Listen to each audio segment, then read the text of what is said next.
On this week's episode of 90 Degrees, we interview a legend in the Canadian media scene. What's it like interviewing guys like Mike Tyson and Kobe Bryant? Plus, the direction sports betting content is heading and if there's anything we can do to change it. That and more on today's episode of 90 Degrees. Welcome to the 90 Degrees podcast, where we take an inside look into the sports betting industry. I'm your host, G-Stack George, and I'm excited because I've got, he probably won't like this word, but I've got a legend in sports media with me, and he's been so kind to join me in studio for my first ever in studio interview. Cabbie, thanks for joining me. We clap for ourselves, George. Okay. Thank you for the invitation, and it's wonderful to be here. Cabbie, I gotta ask before we get into it. Your name is Cabral, but where does Cabbie come from? Okay, so great question. My dad, when I was 5, he started calling me Cabbie. So Cabral is my name, and it wasn't a nickname that I had carried through school. There was one guy in high school who called me Cabbie, but everybody just called me either Cab or Richards. And then when I got to the Score, everybody had a nickname. It was like hockey nicknames, like Steve Coolius was Cooley, and now I'm thinking, like, did McAuliffe had it? And McAuliffe was just McAuliffe. Sid was just Sid. Verk was Verk. And now, I guess there were some like editors and other producers. Glenny, this guy Glenn McDonald was Glenny. So it was just, Cabral was just harder for people to say. Sure. So it just went to Cabbie, and that became like my professional moniker was Cabbie. And there have been times when people actually thought I was a cab driver. And I'm like, yeah, I can get you to where you need to go. I just need 5 stars on the rating. So sure. I'm not in purgatory on this driving app. Before you get into media, like, you big sports fan? Yeah. Which sports are your favorite growing up? Growing up was baseball. Just because the Blue Jays, I'm a lot older than you, so the Blue Jays had a nice run in the 80s, and 85 they lose to the Royals. I think they were up 3-1 in the ALCS, and then there was a resurgence obviously in the 90s, and that's when I was in high school. And I was more of a Cleveland fan than I was a Toronto Blue Jays fan because I loved Albert Bell and I loved Kenny Lofton. Okay. I'm dating myself. No. I think Jim Thome, Oral Hershiser. Oral Hershiser. I love the Cleveland Indians too. They went to the World Series in '95 and '97, and anyway. So, but like now, I think it's probably basketball 1, football 1A. Hockey then baseball, or sometimes it's baseball then hockey, and I'm not that big of a soccer guy. Okay. But I'm like learning. I follow the Premiership a little bit, Champs League a little bit. I'm really just like many people. I'm just consuming highlights on my phone. Yeah. So when Messi has scored in every friggin' game for Inter Miami, or Ronaldo's like, okay, I see you, Messi. I see what you're doing over there. I'm just gonna score 2 in this Saudi league, and he wins I love how I love watching greatness, and we've been, if you're alive at any time in the last 40 or 50 years, you've seen greatness in your era, and like those 2 guys are phenomenal.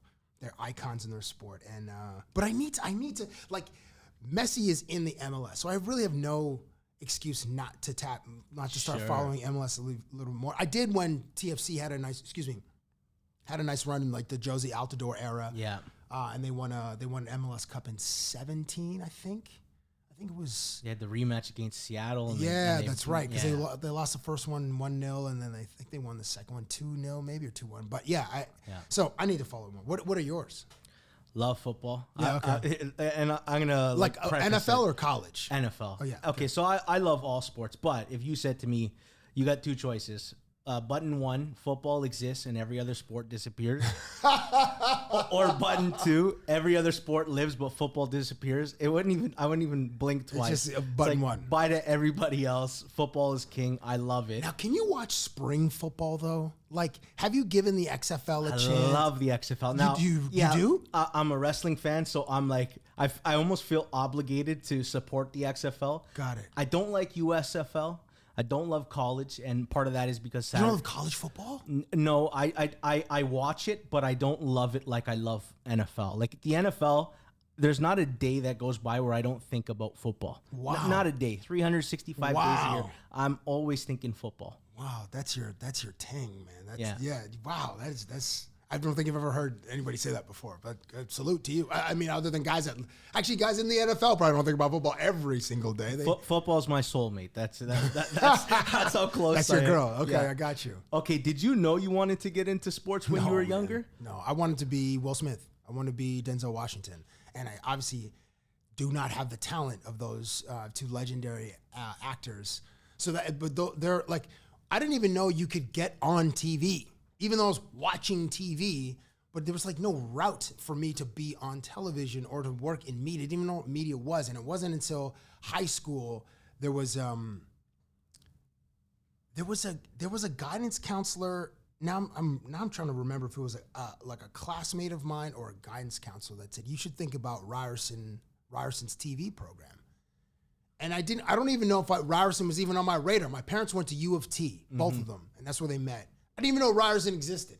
I mean, I lived in Cambridge, Ontario. So a bunch of my peers were going to Western, they're going to Guelph, they're going to Waterloo, and they're going to Laurier, like the schools in that area.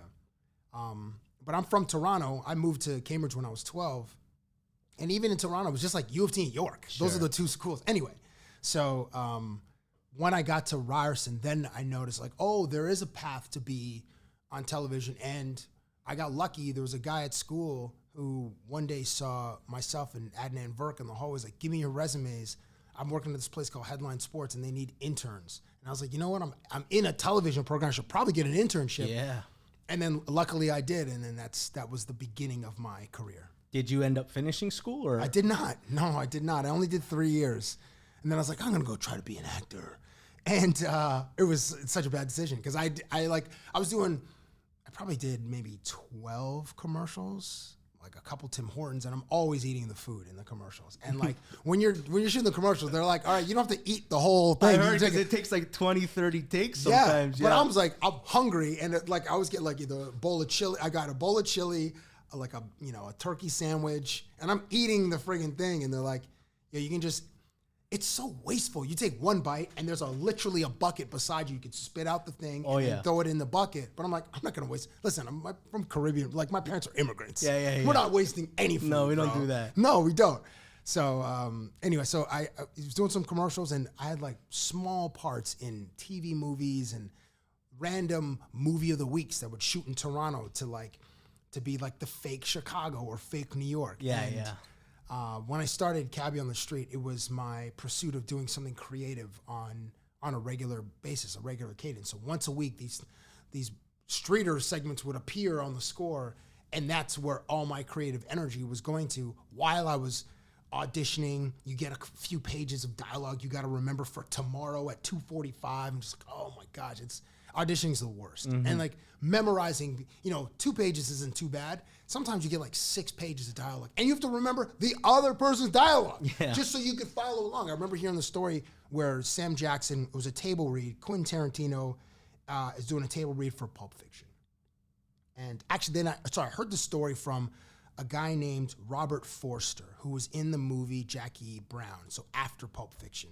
And Sam Jackson's like a bail bondsman, and I can't remember what Robert Forster's role was in the movie. But anyway, Robert Forster told me about Sam Jackson. He said, Sam Jackson would know your dialogue better than you because he could like quote your dialogue for you in a scene, even like when you're rehearsing or even if you forget a line, he knew your dialogue. So, and that was in 97. I met Robert Forster in 98. He was shooting a movie here in Toronto, and a friend of mine said, hey, can you just go run lines with this actor? And he told me that story. I was like, oh my gosh. So I'm like, okay, Sam Jackson's like this incredible actor. Like I want to like replicate his level of preparation. Yeah. I didn't do very well, obviously, because I'm just like some adult child bugging athletes and stuff, and not an accomplished actor who would currently be on strike right now. But either way, the acting thing didn't work out, but the TV thing did. I'm very fortunate. I actually think you're better off because even if the money isn't the same as being a potential A-list celebrity, no. You know what? You created your own lane, though. Thank you, bro.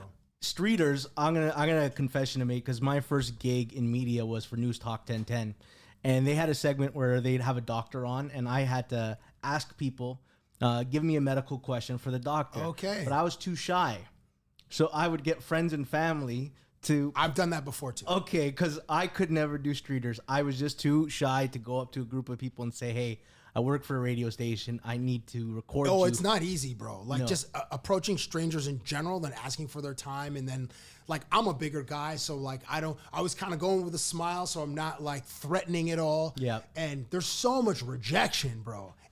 First as an actor, first in high school with girls, there's a ton of rejection. I think I batted 48 in high school, 0.048 in high school. And then in doing and then in auditioning, they say you get one role for every 20 auditions. That is like 19 for 20 failures. Imagine you're a baseball player. I think that's batting 50. Yeah, no, that's batting bad. Yeah. Like well below the Mendoza line. Or actually, we should update the Mendoza line because I think Kyle Schwarber's batting like 190, 180 something. Yeah, averages in general are all down now. Yeah, like Pete Alonso. Like guys are batting sub 200. Yeah. Bro, you're making $17 million a year. Like, homie, get in the cage. Watch some film. Yeah.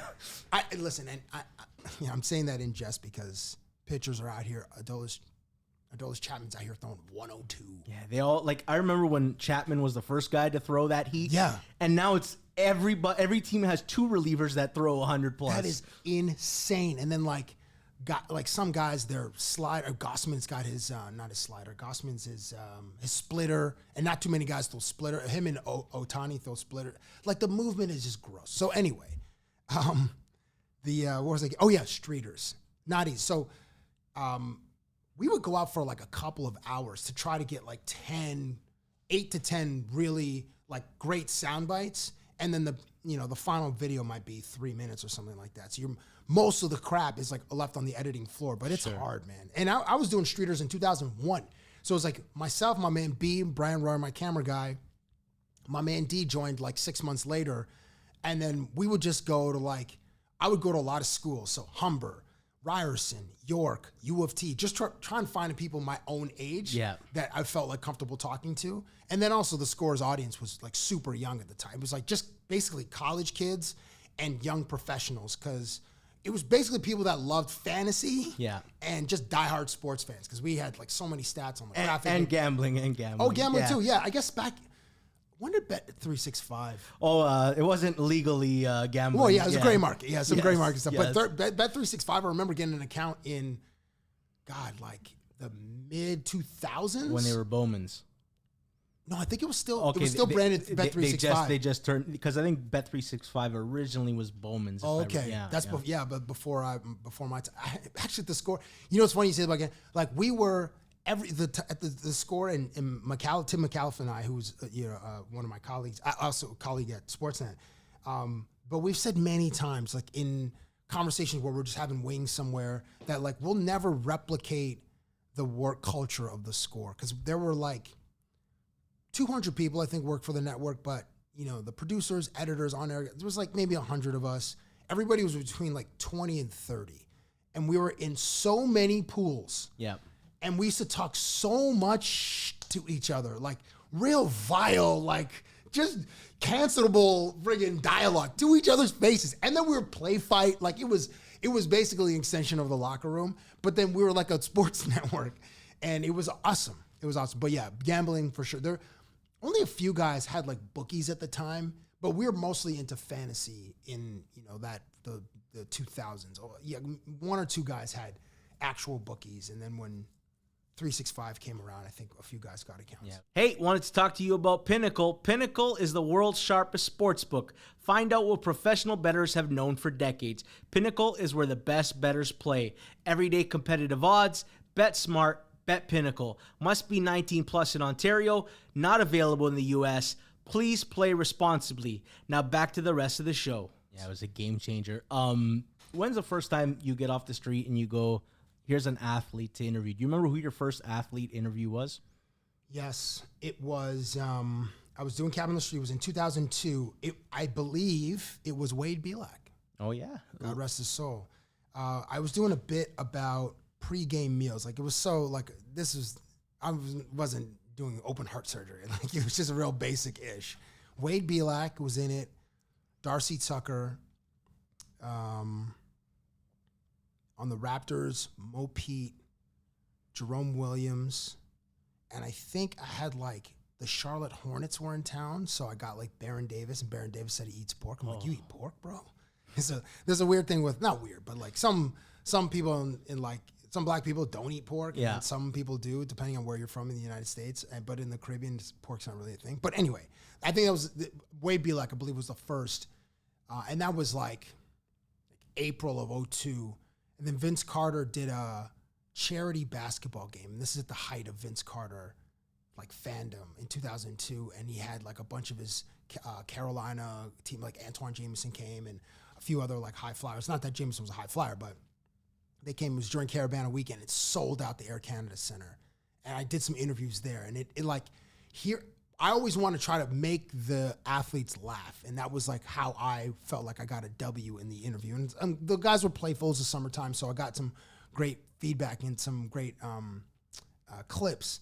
And that just boosted my confidence. And the first big one for me was I interviewed Pedro Martinez in 2003. And Pedro, he was with Boston. And, you know, his run from like 99 to 03 was just electric. I have a friend who believes, and I kind of don't want to argue with him, that was the best run a pitcher's ever had. Pedro's peak, even though it may not have lasted as long as the other greats, he was unhittable, like sub-2 ERA, 15, 16 Ks in a game. He was just a monster. Yeah. You know what? Pedro's peak, now again, I'm dating myself here. Bob Gibson's peak and Sandy Koufax's peak are like, actually, you know, even Clemens had like... Yeah, he's my favorite. Roger Clemens? Yeah, well, he was a Blue Jay too, and he won 2 Cy Youngs with the Jay. He was like 2 years. I know, 20 Ks. Like, I loved everything about Roger. And I think he won a Cy Young in '86, so he was Rookie of the Year. Maybe he won a Cy Young, maybe he won an MVP. But I mean, he was incredible too. But yeah, those three: Gibson, Koufax, Pedro, like they had 4-year runs. Bob Gibson they had to lower the mounds for this guy. The mountain used to be 12 inches. They lowered it to 6 because this mother bleeper was so dominant. And this is an era where like you don't smile at the opponent. There's no fraternizing with the opponent. Like you guys hate each other. And you know he was with the St. Louis Cardinals. I think I want to say he had an ERA like 180, 168 once. It was. I know I'm totally on a tangent here, but this is just stats thing. I like telling this story. There was a Donaldson, so Josh Donaldson and I were in the Jays clubhouse one afternoon. Just him and I. We were sitting in his locker, and I'm on my phone, and we're going through Barry Bonds' stats. Oh, they're stupid. And we are giggling, bro. Yeah, we're stupid. Both adults. Yeah. And we're just going through like 98, 99, 2000, like looking at his on base. Yeah, it's like 590, 600. It's insane. Every 10 at bats, he would be on base 6 times out of 10. One season, I think it was 2004 or 2001 or 2004. It was just and Donaldson was an MVP. Like he won MVP in 15, I believe, not 16. But like, and I don't think we compared his numbers to Bonds, but we were just like, this guy was I think he's like, Shohei needs a few more MVPs in my mind. Okay. To pass Bonds as like the greatest baseball player ever. I obviously know Barry Bonds is not a pitcher. He won a bunch of gold gloves and left field. But like his numbers are just staggering, dude. And like, he had like 200. Imagine being walked 100 times on purpose. I know. On purpose. They walked him with bases loaded and brought a run in because they were protecting a 2-run lead and they didn't want him hitting. You know, we were briefly speaking about Michael and LeBron before we started this. Stephen A. Smith has this quote. He's like, I think he said LeBron was great, but everybody feared Michael. Mm-hmm. Everybody feared Barry Bonds. Oh yeah. And like from Greg Maddux, who's a wonderful storyteller, he's got some Bonds. Everybody has like a Bond story. Not everybody, but the pitchers of that era. Because like, how are you this guy, he's waiting for one pitch, the entire at bat. It's like, I'm waiting for a fastball. Like, I know it's either inside or outside. I'm going to cover the plate because I'm amazing. And I'm just waiting I have the discipline to wait for the one pitch. If I'm not getting it, I'm going to walk. I'm going to go to first base. Yeah. And then I might steal because he's got like 500 stolen bases in his career. Anyway, I know this is a tangent. Salute to Josh Donaldson. I miss him so much. I told him when he he signed with the Yankees, I'm like, bro, I really like you. I just can't support you right now. And he's like, I get it. I love that. You talk about being feared. I remember Roger in that era with Barry and not wanting to walk Barry because Roger also had big cojones. Like, I'm Roger. You got to cater to what I do. I don't cater to how good you are. So I wonder what those head-to-head stats are. Like, I wonder how many times they would have even faced each other because interleague play wasn't. I mean, I guess maybe Roger in Houston, he had that one or two seasons. He probably faced him. There was, and you think did he win a Cy Young with the Astros? I think he won 4 or 5 of them. And he won the World Series with the Astros. And did he? I think 04. No. 04 they won the World Series, I believe. Hold on. No, we're not using Google. Okay, hold on. 2002 was Anaheim. 2003 was the Florida Marlins. 2004 was, and then 2005 was Chicago. That was 2004. I'm pretty sure the Astros, and they signed him maybe 20% through the season. They just signed him on. White Sox won it in 2004. When did the Astros ever win, or am I like completely Berenstein bearing this moment right now? Then who won in 2005? We can't use Google, bro. We have to use our brains. Producer Jason is okay. Producer Jason is using Google. That's a loophole, right? Did they win? It was the White Sox in 2005. Okay, White Sox 2005. Who won but 2004? Red Sox. Oh, of course. Oh yeah.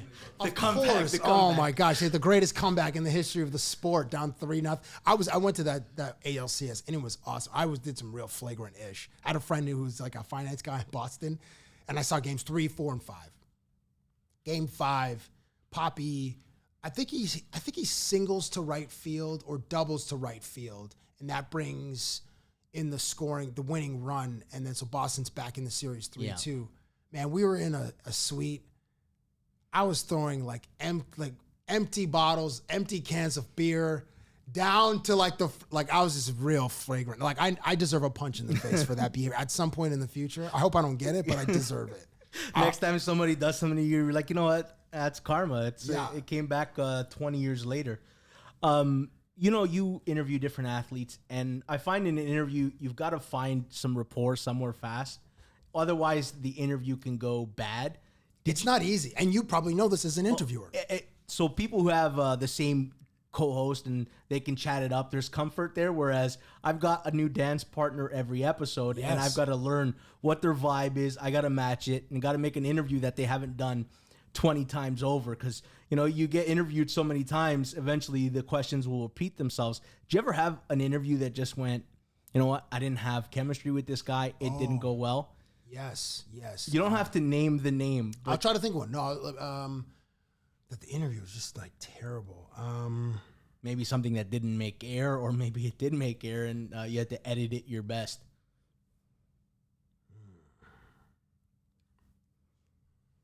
We can come back to that if you don't have one off the top of your head. Let's revisit. I think something will jog your memory. Okay. You do creative stuff, right? Thank you. You don't just do, hey, here's 5 questions. How's the season going?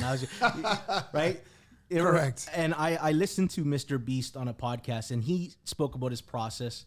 They actually sit there, whiteboard it, brainstorm. A bunch of people come up with ideas, and then they come up with the theme idea of what episode they're going to do. Because you're a creative like that, right?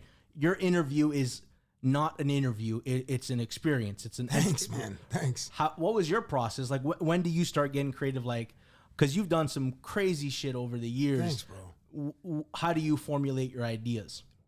I used to go to like this fictional place called The Lab, and I would like just pen and paper write down ideas. My longtime collaborator, Dave Crix, we would have a phone call, and then we would just start throwing things back and forth, and then, okay, there's the germination. There's a seed there.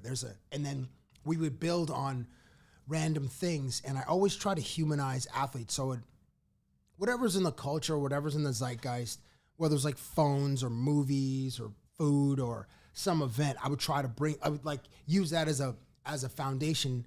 And there were 3 things we considered when I was at TSN was, what is the athlete willing to do? What can we get away with? And how much time do we have? Some variation of those three things. So a lot of it was just like, I would go off and Dave would go off and we'd try to come up with some stuff on our own, and then we would collaborate with a phone. It was always a phone call. And then Dave would usually have funnier ideas than me. I'm like, oh, this is good. This is good. And then I really love props in my interviews. I like us doing some things. And then sometimes I don't bring props, and maybe to the detriment of the interview. And sometimes I do, but generally I try to bring some props just so we have something to interact with. And that's how it goes. And it's just, I don't usually watch interviews the other that the athlete has done before, unless it's the first time I'm interviewing them. And just like, if the person is European or if the person is like South American, like how's their English? Yeah.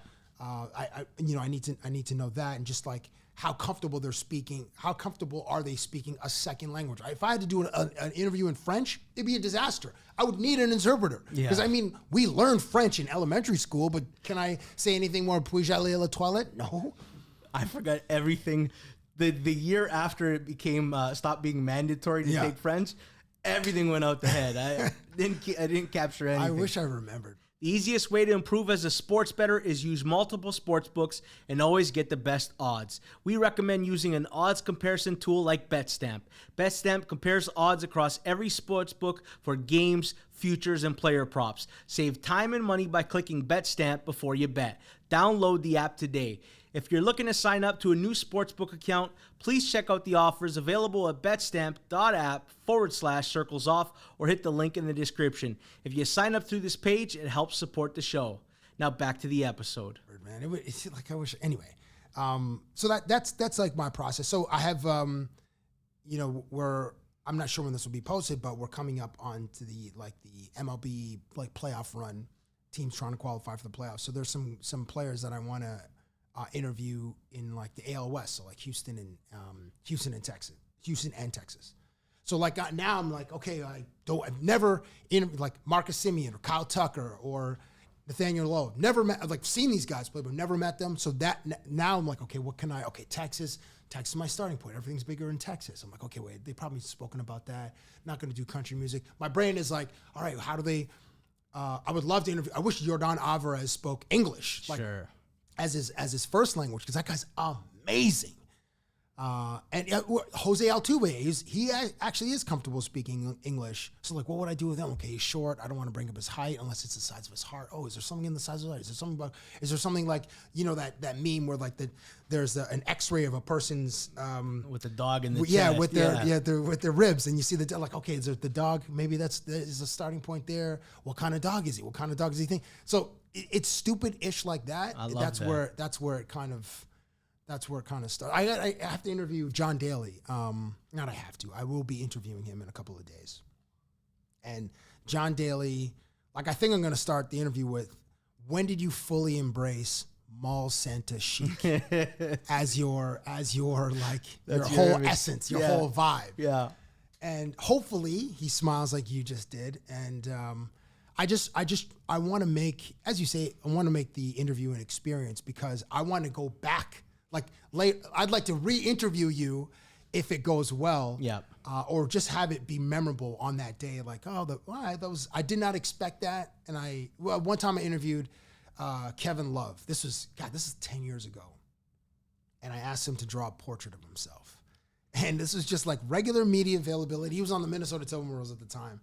So I had a photo of him and like a blank canvas and with Sharpie. And like halfway through, he's drawing his face. He goes, "When I woke up this morning, I did not think I would be doing this today." Yeah. And that was such a like a victory for me, because you're right. I want this to be interesting or unique for you. So I hope you enjoyed it.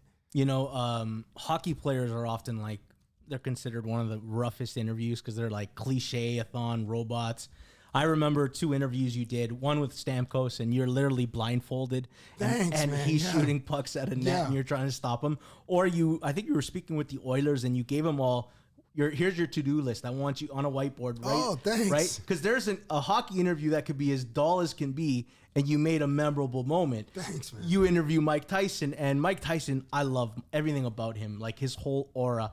And the interview can either go really well or really bad. Because if Mike doesn't want to play with you that day, you had him putting Vaseline on your face. That's right? Yeah. The concept of going viral. Now it's everybody tries to attain it in their interviews. And I feel it's almost forced. It wasn't a concept that we knew about 15, 20 years ago when you started doing these interviews. What was your thought process? You're like, I need to have a moment that is entertaining, that captures like some sort of fun. Were you trying to go viral? Well, that thinking didn't exist back then because YouTube as a platform, I want to say it was established in 04, 05, but people didn't really start adopting it till like 05, 06. And when we were at the Score, we weren't allowed to put our clips on YouTube, but my clips would have been perfect for YouTube because these are 4 or 5 minute videos of me being a dumbass with hockey players, baseball, basketball, etc. So the concept of virality, it didn't exist in the culture at that time. And even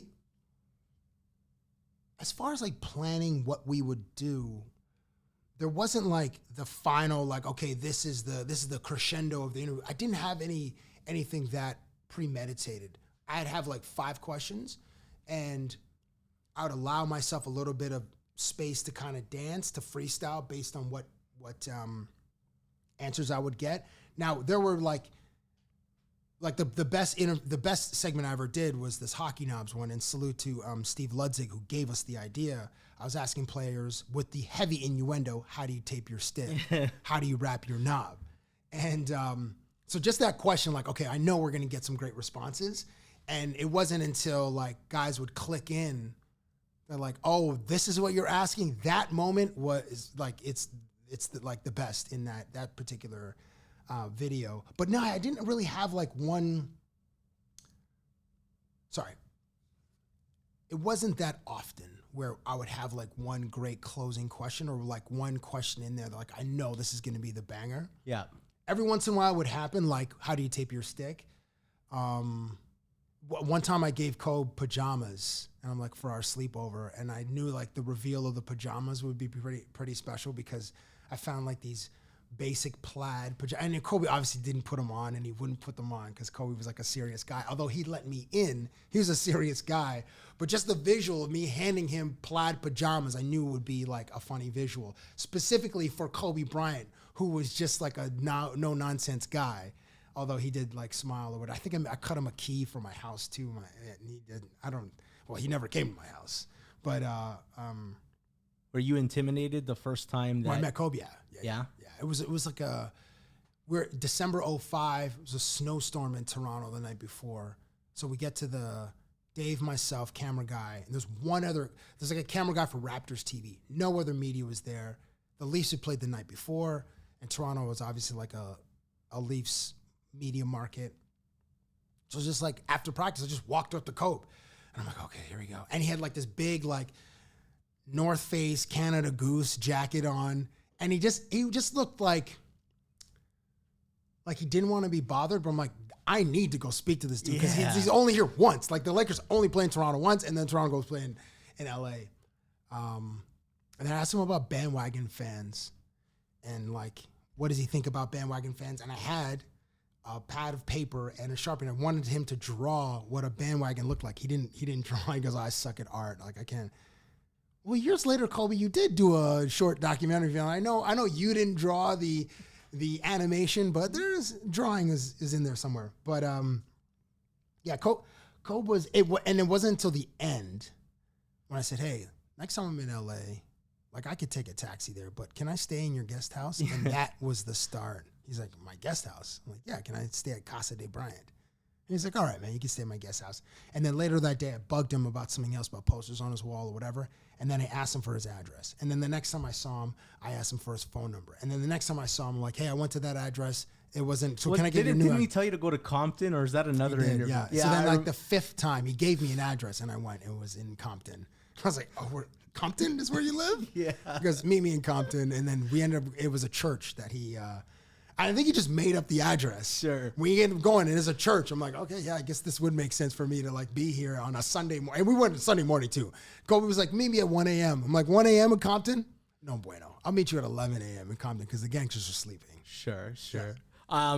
I don't want to do this to you, but you brought Kobe up. You're very known to have a lot of chemistry with Kobe. I remember specifically where I was the day I heard the news that he passed away. I didn't think it was real. Like, I had to verify this tweet. It just didn't feel like Kobe was ever going to leave us, and so suddenly. Do you remember where you were, and how did you take the news? I got a call from a producer I was working for Bleacher Report at the time, and I was in Las Vegas. And he's like, Cab, did you see the news? I'm like, no. And it was early. He goes, go on TMZ. Go on TMZ. And I see it. And I kept refreshing the page, bro, like for an hour. I'm like, this can't be real. This can't be real. Helicopter. It just all sounded so out of nowhere. Yeah. But TMZ had the story, so I knew it was legit because TMZ doesn't miss very often. TMZ is batting like 991 or something crazy like that.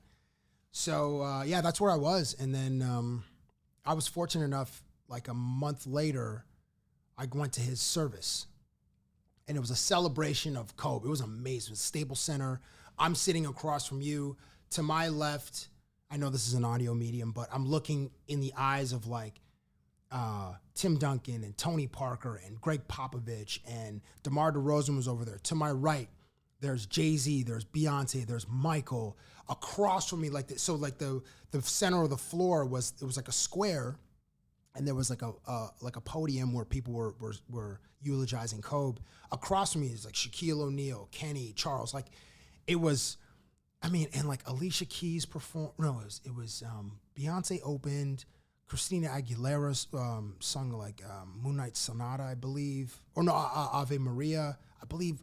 If memory serves me correctly, Alicia Keys sang. It was just amazing. But like, so many people wanted to come and pay respect and be there to honor. And you know the cool thing was, George? At the beginning of the service, there were people who like because Beyonce opens it, there are people who like had their phones out, and then after like 10, 15 seconds, the phones went away. Because I was looking up into the upper deck and just looking around, just kind of living in the moment. But then everybody just lived in that moment. There were no phones, bro. Like people were there absorbing the energy, showing love, expressing love for Kobe, and we were just all present, and it was awesome. It was awesome. I mean, as awesome as something like that could be. I remember Shaq's speech in there's an Emmy in this mother effer when he talked about the guys were complaining Kobe wasn't passing the ball to him. Yeah. I'm just like, I remember that. I'm like, what a way to send somebody off a celebration. You like to give gifts to people, right? Yeah. I remember you had Aaron Rodgers on, and you're giving him like portraits of him in the most famous moments in history, thanks, where man. you photoshopped him in. So when you agreed to do this and you said, I'm gonna come in person and we'll do this, I got you something. Oh wow, okay. I said I have to. Like if Cabbie gets gifts for everybody, I do as well. And because you had a great relationship with Kobe, I got you a Kobe Bryant rookie card. Wow, man, this is phenomenal, bro. Thank you. That's a thank you for like. This is expensive, man. Like, I don't know what the budget is on this show, but you just blew the budget on this one basketball card. Wow, I've never seen this card before. It's beautiful. I hope you enjoy it. Thank you, man. It's graded and everything, George. This is fantastic. Thank you, man. You know what I wanted? 20 years from now, when you've forgotten my name and you look at your Kobe Bryant card, you're like, I remember that fella. He interviewed me once, and I got that card from him. Now, I don't remember how to pronounce his last name, but I remember his name is George. Yeah. Not Syphilitis. It's, how do you say it again? Sylphides. Jeez, this is very kind of you. Thank you, man. You're welcome. When I watched you first time, I have a word. Call it sauce. Okay. You know when someone has the sauce, right? You know who that is for me now is Caleb Presley. Yeah, he's killing it. Every Barstool, interview he does is just, and he does a similar path to you, where this isn't a regular interview. We're gonna create a wacky moment that people will remember. It's something you've never done with anybody else before. So like that's kind of what I remember when I watch your stuff. You had a short stint doing stuff outside of sports media. Who's your favorite non-athlete that you ever interviewed? Or one that stands out to you?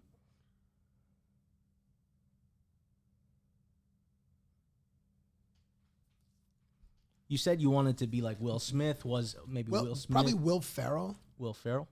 I interviewed him in a bathroom once at the MGM Hotel, and that was pretty memorable because he came in with this like grotesque fur coat that he probably bought at, some thrift shop in LA. He had these glasses that folded up, and he had this like big fedora. And he said the only place he would do the interview was in the bathroom. I'm like, let's go. I signaled my cameraman, like, we're going. And it was like a one-seater. Toilet, me, Will Ferrell, my producer Dave, and a camera guy. 4 adult men in a bathroom. No cocaine. It's just like... I was going to say, that happens sometimes. Yeah, talk about sauce. Yeah, he was phenomenal. I've interviewed Will, I think, 2 other times, and he's just magnificent. Like, Hugh Jackman is also a great interview because he gets, The Rock's pretty dope too. I've been fortunate. I mean, I've interviewed Drake only a couple of times, and Drake's really hard to get to, even though we're in Toronto. Yeah. This guy is like always on his plane going somewhere on planet Earth. And I got Drake to laugh a few times, and that was like very rewarding for me because Drake has a like really gregarious laugh. So those are some of I guess Will's probably at the top, Will Ferrell. But I've been fortunate to interview some other dudes. Like I sung terribly with Kevin Hart once. The ones that get it, right? They understand what you're trying to accomplish, and they play with you, right? And one of my, I'm sorry to cut you off there. I did this bit where I got in a lot of trouble for it, but I snuck in. I brought this like a Casio keyboard, and it was the junket for The Hangover 3. So it's Bradley Cooper, Ed Helms, and Zach Galifianakis singing across from me. You get 4 minutes in these junkets. They're pressure cooker interview settings. And you talk about like trying to establish a rapport with someone. You have like 15 seconds, like, how you doing? Where are you from? And then they're gonna get the same friggin' 10 questions the whole day while they're a bunch of reporters are cycling through like a car wash. So when I brought them mullet wigs, which they all wore, and then at the end I said, hey, Ed, you at the end of The Hangover, you just improv a memorable song. I'm hoping you can improv a memorable song for this interview. I go over, and my heart is beating out of my chest. And I'm like, I know I'm gonna get in shit for this, but whatever. This is like my only at bat. Bring out the keyboard. I didn't really even test it. I put it on Ed's lap. Zach leans over, hits the power button, turns up the volume. Ed starts playing, and then Zach or Bradley Cooper's like stabilizes it because it's just on his. So then he improvs a song, and then it was like Zach Galifianakis helped that moment because he was just so helpful in actually like trying to get this thing to work, and it worked. And then later I got in shit. Like the Warner Brothers publicist, like, you got to tell us if you're bringing to the like this. You weren't cleared to do that. You got to tell us when. And those guys, I hope that was the most memorable interview for them because they're just totally unexpected. But I got in a lot of shit for them. Yeah, publicists always they're like, here's the time, you got to hit your ins and your outs, and they're very strict. Galifianakis has that two ferns, so he has that same concept, right? When you were doing this stuff, this wasn't a thing like the non-interview interview where it was like an entertainment, it was a bit, and that's why when I say you trailblazed your own lane, right? This wasn't, not a lot of people were doing this. Did you have someone that you look up to as a broadcaster? I know I love Joe Rogan's podcast because it's just two guys having a conversation for 3 hours and they come off very well. When you're, building your chops as a broadcaster, who are you looking up to? I think subconsciously I was maybe Ahmad Rashad. When I was 25, I hosted a show called NBA XL. It was like an NBA magazine show. And I think like Ahmad Rashad, who hosted NBA Inside Stuff for a long time, and he was very close with Michael Jordan, had like unbelievable access. I think they're still very, very close. He hosted that show for like a decade. So I would see it on Saturday afternoons. So that probably informed some of my like traditional hosty stuff. But before, when I was doing Streeters, there was a guy named Al Shearer, and he was on BET. He did a segment called Hits from the Streets. Mm-hmm. And he would go to various black colleges in the United States, and he would just interview random people in New York. Like, he would make fun of people, and I didn't do that in my interviews because I didn't think it was, I don't know, maybe it was like the Canadian thing. And we're just you made fun of yourself if you were making fun of anybody. Well, thank you. That's what I tried to do. And I think so. Some of that DNA rubbed off. Like Al was fearless. Like he would go wear costumes, and he would just. I mean, he's in New York. Like New York, like nobody has time for you ever. Like even celebrities can walk around anonymously in New York because nobody cares. Yeah. Like you can see Seinfeld in Central Park walking, and I don't think only tourists would bug Seinfeld, but other New Yorkers would be like, all right, just Seinfeld. I'm just gonna keep. I have a thing to get to, so I'm not gonna stop and bug this guy for a picture.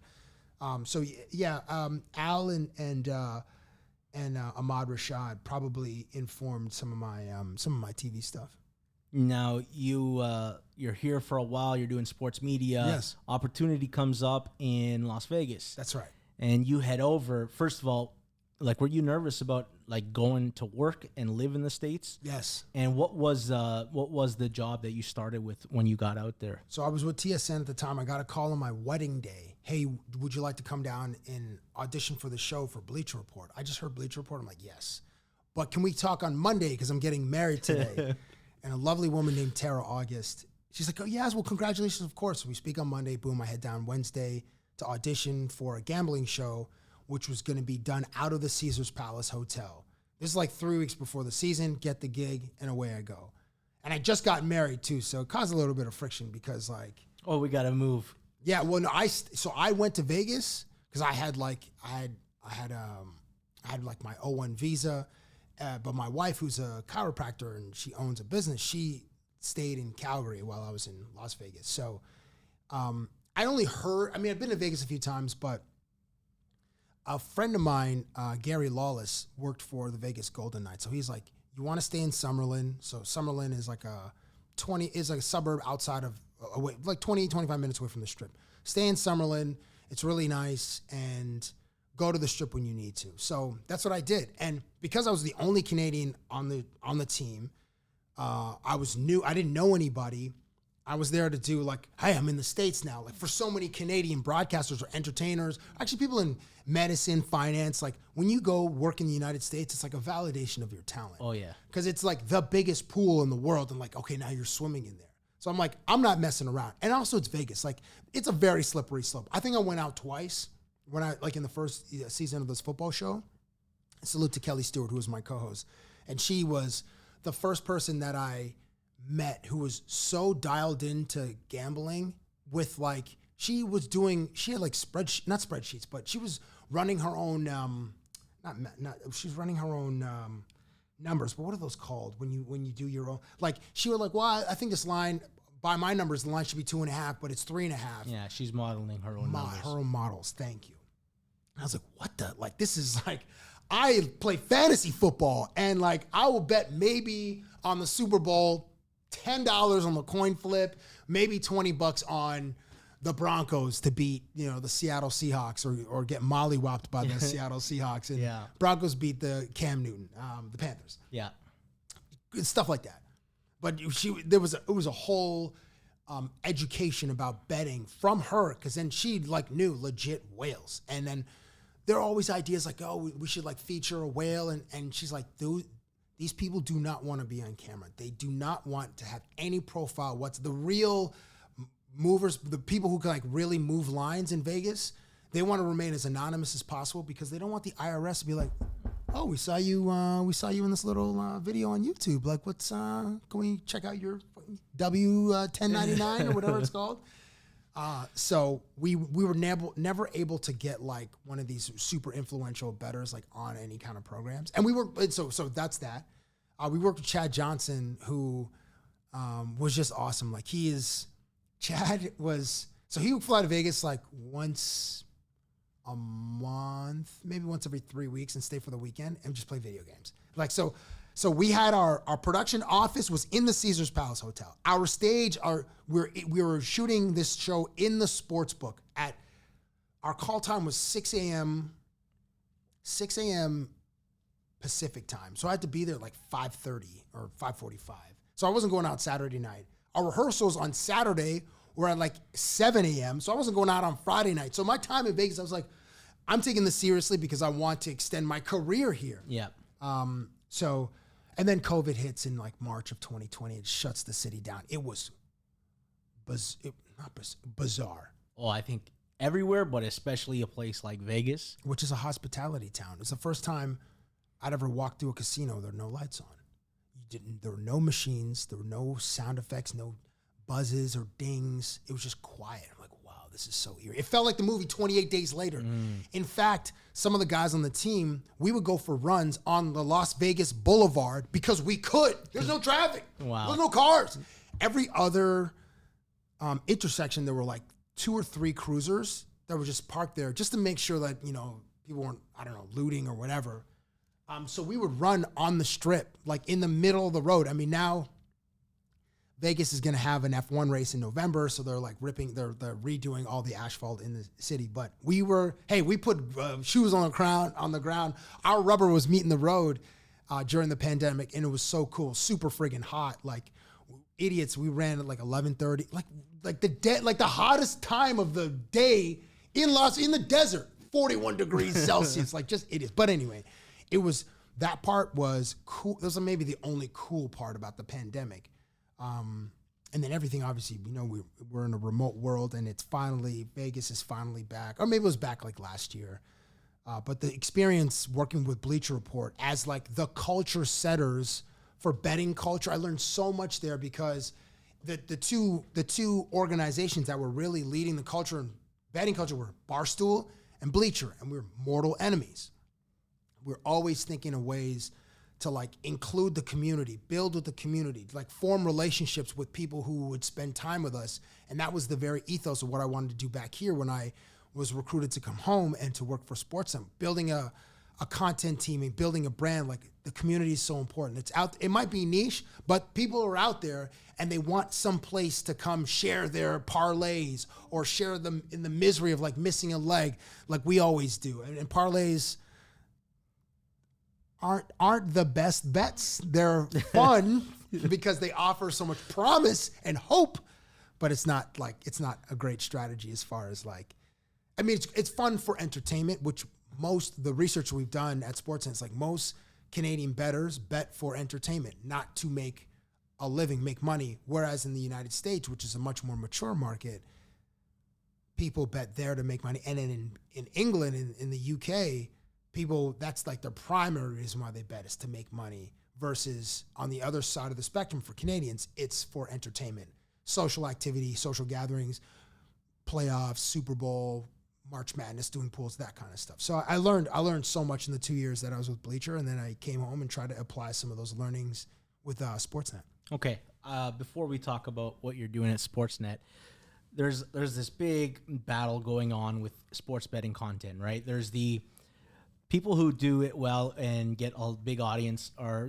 promoting parlays and no run first inning, that whole squad ride culture. Squad rides, yeah. And then there's the educational aspect of sports betting where people are like, no, professionals don't do this. This is not how they make their money. This is actually how they make their money. And sometimes that audience isn't as big. Yep. Do you believe there's room for all kinds of entertainment, or do you think we're reaching a point where something's got to give because it's too skewed too far towards stuff that's suboptimal for the player and very good for the books? Well, parlays are good for the books. Very good. Yeah. So yeah, there's room for both, and I suppose it depends on your experience level. I see gambling as entertainment, and for me, I mean, the way that I make a living is running the content at Sportsnet, and I'm not out here. I would be terrible if I was like, all right, you have $100 and you got to make 125 by the end of the day, or try to double it. Like, I would just be out on my ass. And I often tell people, like, just bet with what you're comfortable losing. So if it's like a $2 sprinkle, just be okay with just $2. Like, you're not getting rich. It's not like a lottery ticket. I mean, you could put together a wild 14-leg parlay, and I suppose it could be the equivalent of a lottery ticket with all kinds of long shots, but that's silly. It's fun, kind of silly. So yes, there's space for both. There are, as a strategy at Sportsnet, I said, like, let's go after the casuals, the novices, people who like it for entertainment, because the data shows that's where most Canadians, that's that's where they are. They're in this category where they bet for entertainment. So let's go where the audience, where their tendencies are. So, but there's also, to your point, educational piece. I suppose when people become a little bit more experienced, they'll probably graduate to that kind of content. Sure, and look for more information to inform their bets. Yeah. You know, whether it's websites or whether it's people that they follow who give great picks. I mean, people should know as that the best bettors are the best of the best are winning at 60%. Like, and even 60%, it feels high. It's like 57 to 60%.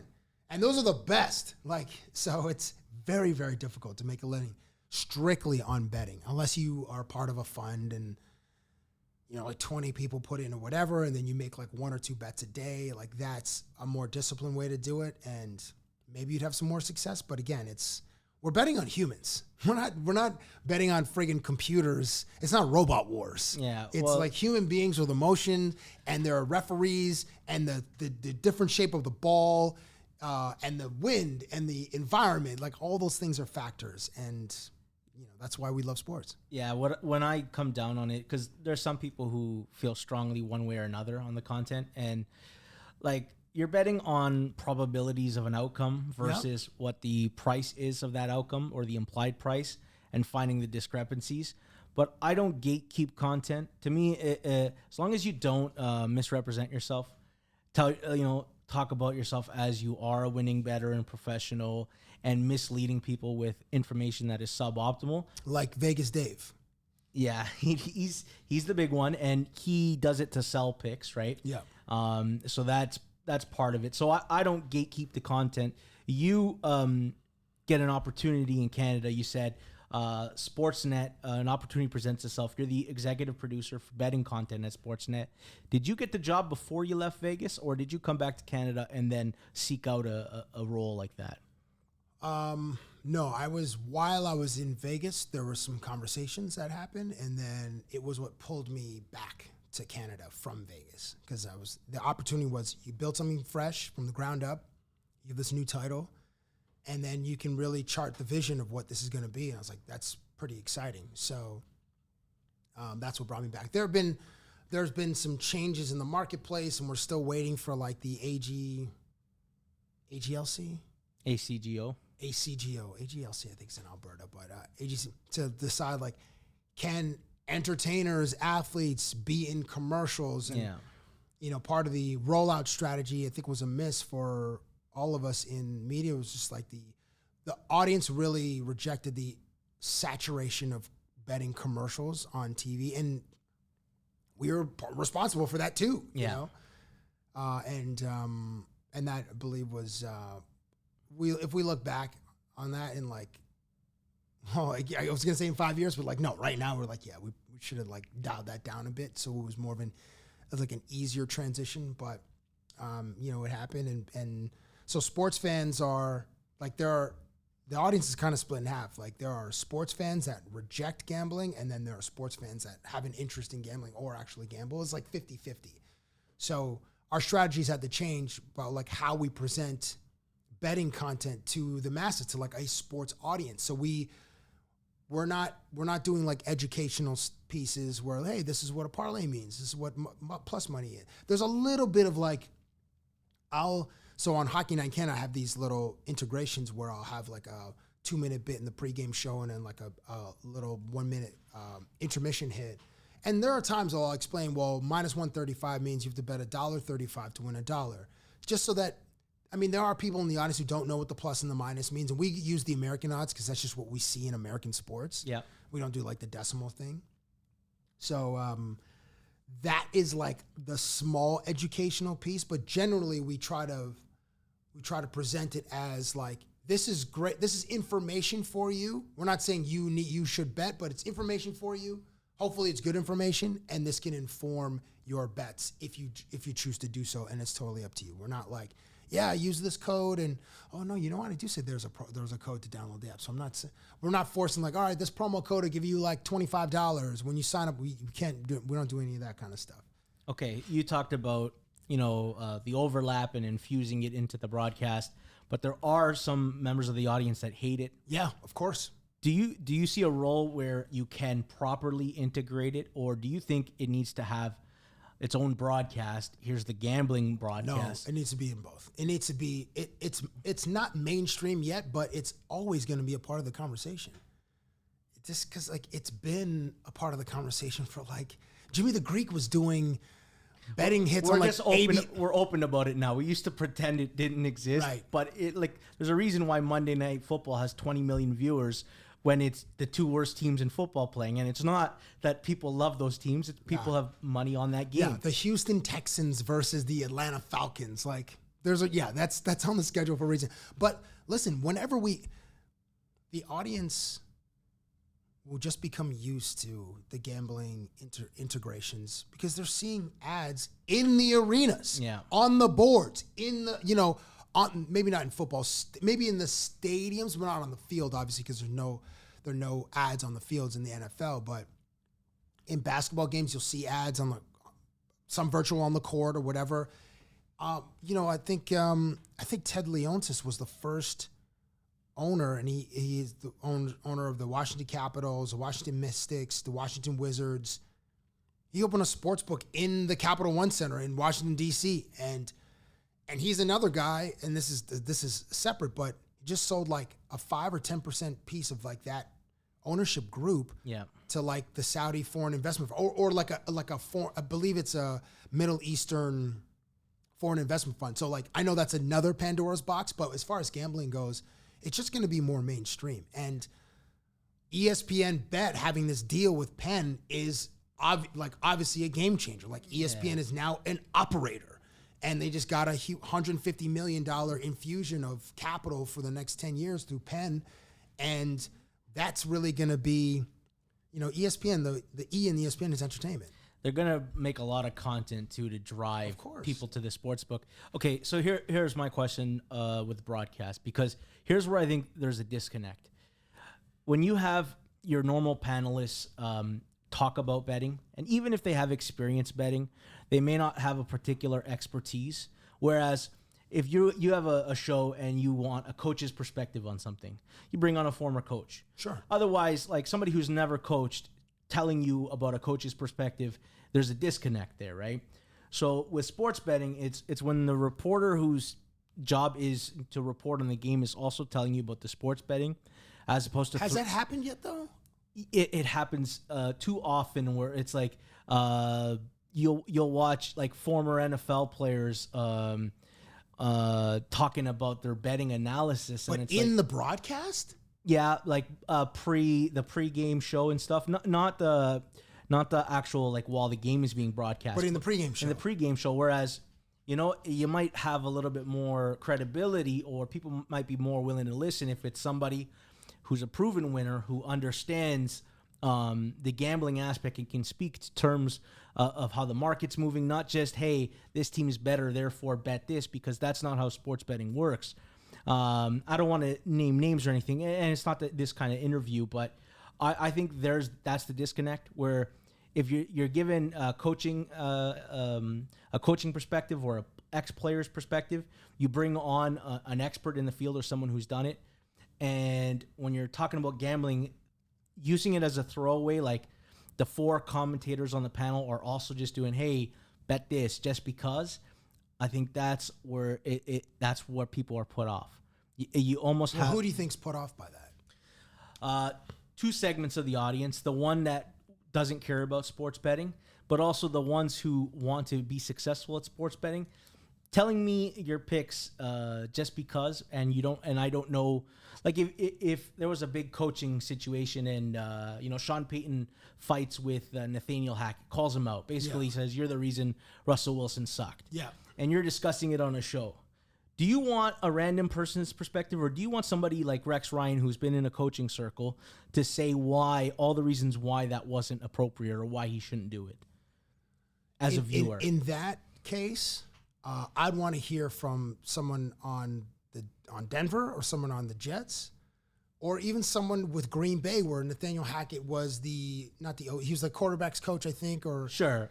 To speak on like Hackett's, I guess I also want a coach to be like, yeah, no, he did suck. You want, first of all, you want multiple perspectives of it, right? Sure. Or if it's just one, like from one of those, so Denver, New York, Green Bay, or to your point, yes, sure, or an ex-coach to speak about it.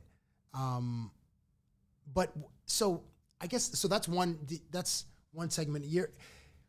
So it's doing content as a throwaway or because we have to do it. But you have to remember, George, what's the audience? Like if you're doing an NFL pregame show that has like say 20 million people that are watching a random Monday Night Football game, is that a general sports audience or is that a gambling audience? Because if it's Eagles Chiefs, that's a sports audience because we just saw them in the friggin' Super Bowl.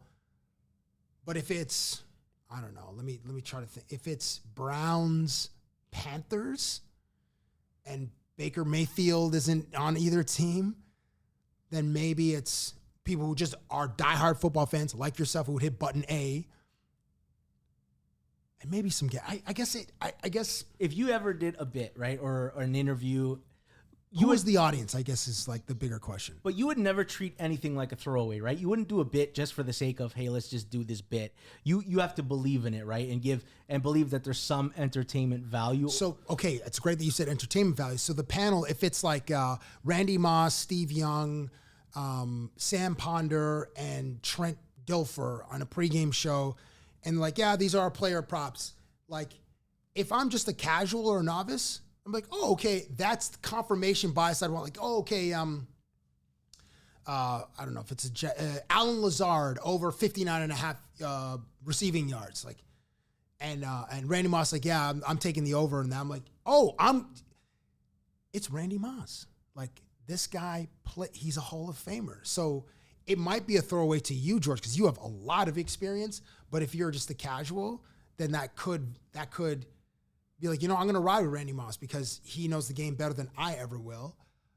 Or if it's just for entertainment, for, shits and giggles, then I'm not as put off by it as you are. Yeah. Because we have different levels of betting experience. I believe that you are a much more informed better than I am. And you probably have a lot of success in betting. But you're a smaller, from your perspective, a smaller fraction of the audience. And maybe for ESPN, they're doing like calculus, like, all right, we're still speaking to a general audience because we do the calculus, not that we're ESPN, that we are speaking to a general sports audience. So we're not trying to not trying to be super expert about it. And we want to just merge with the broadcast. Like, here's just some more information for you on these particular players or this additional storyline, which might be interesting for you. But the entertainment part, like them saying shit, I'm not put off by it as you are. I'm not. I don't gatekeep content. Oh yeah, you said you don't gatekeep. Yeah. So, okay, no, right. I'm only trying to paint the discussion that happens, okay. And I'm not as bothered by it. You have worked in American sports betting media and now Canadian. What's the difference in markets? Canada's a very young market. Obviously, been regulated or Ontario's been regulated for 16, 17 months. In the United States, when I was a Bleacher, football, college football, NBA, college basketball, then everything else.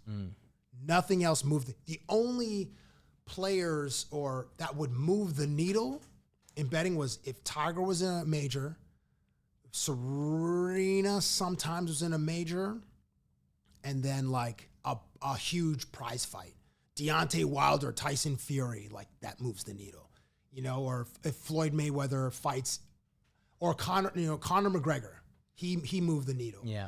So there are very few like individual athletes that like got elevated to like the national discussion, but it was generally football, basketball, everything else. So here it's hockey, football, basketball, baseball that we've seen. I wish I had my laptop with me because I could be like, yeah, 36% of the audience bets on this. And we have those insights. But that's what I remember from the most recent data set that we got. So that would be the difference. And well, now that ESPN and Turner are in the hockey business, so Bleacher does a little bit more hockey content, but it's still like, it's just football, and then basketball because the stars are so big and like people make content of like Steph Curry could like a Jordan Poole post, and that's a post. Yeah. Like, this. Anyway, that's the era that we live in. Or Kylie Jenner is dating I don't know, Bradley Beal. Oh, he's a Phoenix Suns. Like, dude, she was dating Devin Booker 7 months ago. Like that would just set the internet ablaze. Or like, oh, Pete Davidson that's at a Knicks game with. Okay, so Knicks is okay. So he's at a sporting event. Who's his new girl? And it could be Doja Cat or whatever. And that's gonna be in the conversation for the next 4 or 12 hours or whatever. Because Pete Davidson he's probably got a pipe, bro. Oh, I'm embarrassed to say this, but I've had this conversation with friends. I'm like, he's gotta be holding an apple down there. Yeah, he's got Thor's hammer, or something like. All of the girls, all of the baddies, and you just know that's like backroom conversation. Like you gotta get with Pete to see what's up, because there's no way that he's pulling down A-class. Like he's batting the same level of like Leo DiCaprio. Like he's knocking down some baddies. He really is. Like salute to Pete. I've never met him, but hey, salute, bro. You're doing some big things. Last question, and you've been so gracious with your time. I truly appreciate it.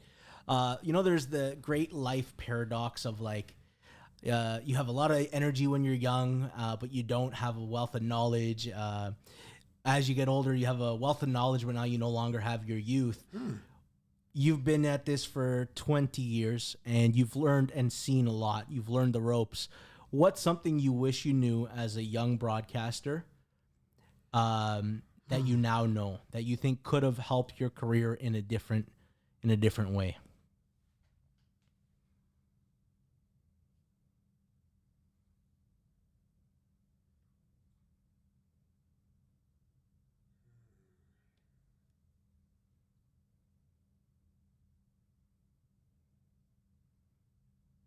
I'll give you one as my example. Sure. Just so you like, and this just happened with, I used to believe in being the hardest worker in the building and, being so dedicated to your work. And what I learned as time went on is you're not defined by your job or your career.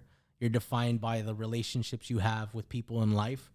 And don't strive for like career success just so you can define yourself as a person. That's been my greatest lesson learned through my work and through my life. That's wonderful. I was on the same thread. I was thinking about like relationships are currency. And I think about some of the relationships that I effed up because I was pursuing interviews or interactions with people, and I was like treating them like interactions, or treating them like job stuff, not like human connections. Like, let me check in with this person as a human versus like, yo, do you want to do an interview? And I messed up a few big relationships because of that. And I learned because I made the mistakes. But yeah, relationships are currency, and like, it's hard not to take some things personal. It's hard because I also still struggle with that, but sometimes it's not what happens to you. Like, people may not be as intentional about what they do to you versus what they're trying to do for themselves. I know that one's a little bit more convoluted, and I know it takes an example, and I don't have one that I would share with you. But relationships are currency for sure is one that I would lean on. So similar to yours. Great. I appreciate everything, man. Like, I had a blast. I hope you did too. You do so many interviews. Thanks. And 20 years from now, you're gonna remember that one time that guy George is the reason why I have a Kobe Bryant rookie card. Thank you, man. This is very sweet. I appreciate you, George. Cabbie, thanks so much. That's it for me. Another edition of 90 Degrees is in the books. I want to thank my guest, the one and only Cabbie, the sponsors of this show, Pinnacle and BetStamp, and my producer, Jason Cooper. Thanks for listening. Do me a favor before you go. I want you to like, share, and subscribe to this content, and we'll keep putting out great episodes. We'll be back next week with another edition of 90 Degrees.